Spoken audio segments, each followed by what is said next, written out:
জয় মা Manasa housewife Runu daily ব্লগে তোমাদের অনেক অনেক স্বাগত। নমস্কার বন্ধুরা, চলে এসেছি নতুন একটা ভিডিও নিয়ে। তো বিকেল থেকে রাত্রি অবধি আমি কি করছি দেখো। তো বিকেল হয়ে গেছে আর আমি চা নিয়েছি। তো চা আর বিস্কুট নিয়েছি, পুচকির বাবাকে, মা বাবাকে সবাইকেই দিয়ে দিয়েছি।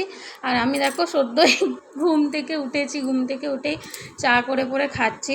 আর এখন পুচকিকে দিচ্ছি না, ওর কদিন একটু শরীরের প্রবলেমের জন্য দুধ খাওয়াটা বারণ ছিল, তাই সকাল সন্ধ্যে চাটা খাচ্ছিল আমাদের সাথে। এখনও খাই মাঝে সাঝে, কিন্তু আগে যেমন সকাল সন্ধ্যে খাচ্ছিল এখন আর ওটা দিই না। তো ওকে দুধ বিস্কুট খাইয়ে দিচ্ছি, দেখতে পাচ্ছ। টিউশন আছে, তো টিউশন যাওয়ার আগে দুধ বিস্কুট একটু খাইয়ে দিচ্ছি। তো আমরা দুজনেই রেডি হয়ে গেছি, আমি ওকে পৌঁছাতে যাব টিউশন। আর প্রতিদিনকার মতো ও ছাতা নিয়ে বৃষ্টির মধ্যেই আগে ছুটছে। এসে পরে দেখছি রাত্রে যেহেতু ঠাকুরের জন্য খিচুড়ি বানাবে, তাহলে ও সবজি কাটতে বসে গেছে। আর আমার প্রচণ্ড খিদে পেয়ে গেছিলো, তাই সকালে যে সবজি ছিল তাই দিয়ে একটু মুড়ি মাখিয়ে খেয়ে নিলাম। আর এদিকে দেখো ওর খিচুড়ি প্রায় হয়েই এসেছে। আর ও খিচুড়িটা না দারুণ বানায়, সব রান্নাই ও ভালো বানায়। আর রান্না হয়ে গেছে, ঠাকুরকে দেওয়াও হয়ে গেছে। তারপরে আমি সবার জন্য খিচুড়ি বেড়ে নিয়েছি। তো গরম গরম ধোয়া ওটা খিচুড়ি, দেখতেই পাচ্ছ। খেয়ে নিলাম।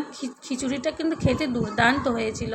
তো এই ভিডিওটা এই অবধি, আসবো নতুন একটা ভিডিও নিয়ে। ভিডিওটি ভালো লাগলে অবশ্যই লাইক আর সাবস্ক্রাইব করে দেবে। এখনকার মতো টাটা।